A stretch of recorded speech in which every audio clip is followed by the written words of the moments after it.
Vous êtes-vous déjà demandé si vous aviez le choix?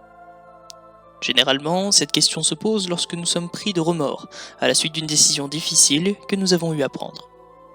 Nous sommes alors tentés, d'un air fataliste, de nous rassurer, en nous disant que nous n'avions pas le choix, qu'il ne pouvait en être autrement. Pourtant, dans votre vie quotidienne, vous n'êtes pas à ce point résolu.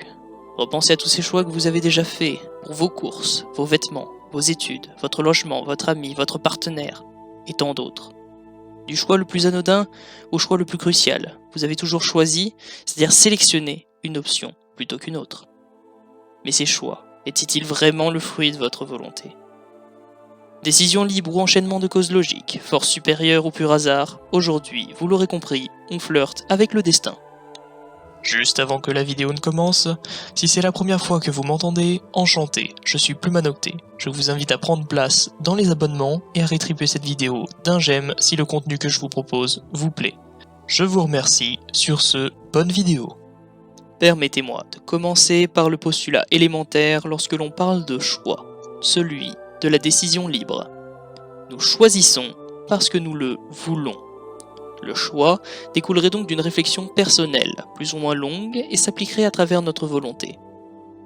Pour illustrer simplement mes dires, vous avez choisi librement de cliquer sur cette vidéo, mais vous auriez pu tout aussi bien cliquer sur une autre. Un autre exemple serait celui de commander au restaurant.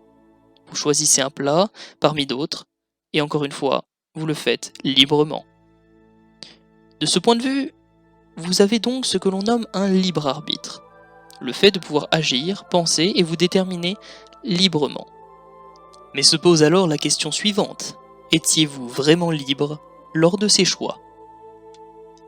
À partir de maintenant, les choses vont commencer à se corser, puisque je vais essayer de vous démontrer que ce n'est sans doute pas le cas. Tout est déterminé. Voici le postulat que je vous énonce et qui vient compromettre le premier. Vous allez me dire, et à raison, pourquoi? Pourquoi tout serait déterminé? Pourquoi le concept de décision libre ne fonctionnerait-il pas? Eh bien, pour vous répondre, faisons une rapide escale dans les étoiles. Je vous rassure tout de suite, je ne vais pas faire d'astrologie. Gardez simplement en tête que le Big Bang est une énorme explosion qui a enfanté notre univers. À présent, imaginez une suite de dominos. Quel rapport, me direz-vous? Eh bien, encore une fois, prenons un exemple pour y voir plus clair. Lorsque vous buvez un verre d'eau, il y avait une raison à cela. Vous aviez soif, par exemple. Donc, pour ce cas, la soif est la cause qui vous a poussé à la conséquence de boire un verre d'eau. Cependant, cette soif est aussi une conséquence issue d'une cause antérieure. Cela peut être car vous aviez couru, parce que vous n'aviez pas pu boire de la journée, que vous avez mangé quelque chose de très sec, ou que vous vous êtes souvenu tout simplement qu'il est important de bien s'hydrater. En somme, une multitude de raisons seraient en mesure d'être la cause de votre soif. Ce que j'essaye de vous dire, à travers cet exemple, c'est que nous pourrions remonter de la conséquence vers une cause de celle-ci. Mais cette cause est elle-même conséquence d'une autre cause, qui est elle-même conséquence d'une autre cause, qui est elle-même conséquence d'une autre cause, etc., etc. Mais si on continue de remonter de cause en cause, nous allons progressivement remonter dans le temps. Nous allons d'abord remonter à votre naissance, puis à l'ère moderne, puis à l'homme de Cro-Magnon, puis à l'apparition de la vie, et puis enfin, le début de tout ce que nous connaissons, le temps zéro, j'ai nommé le Big Bang. Je le rappelle, nous sommes partis d'un simple verre d'eau. Mais comme tout a une cause, nous sommes en mesure de remonter assez loin dans le temps, comme vous pouvez le voir.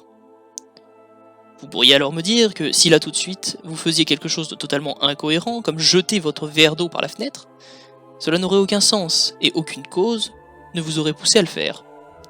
Mais en réalité, vous avez fait ça justement pour démontrer qu'il n'y avait pas de cause, donc votre démonstration de non-cause est la cause de ce que vous venez de faire. Votre comportement a donc été déterminé par cette cause. Maintenant, admettons que nous inventions une machine de calcul extrêmement puissante qui puisse calculer toutes les causes depuis la création de l'univers jusqu'à maintenant. Vous seriez totalement prévisible. Nous pourrions dire à l'avance quels événements arriveront, quand et pourquoi. Vous vous souvenez des dominos?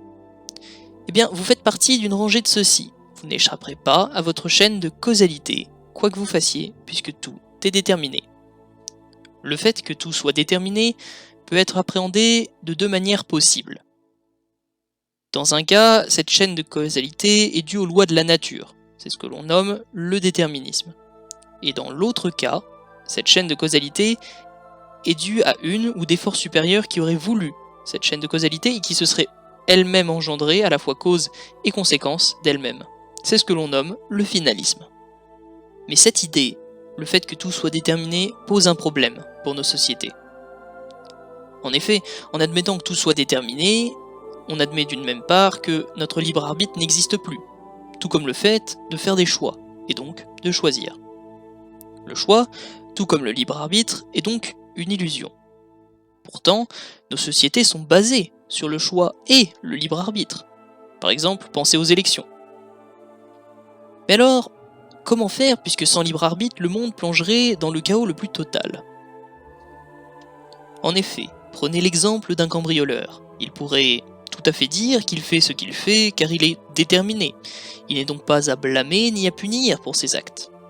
Vous imaginez donc bien que si plus personne n'a de responsabilité, tout s'effondre.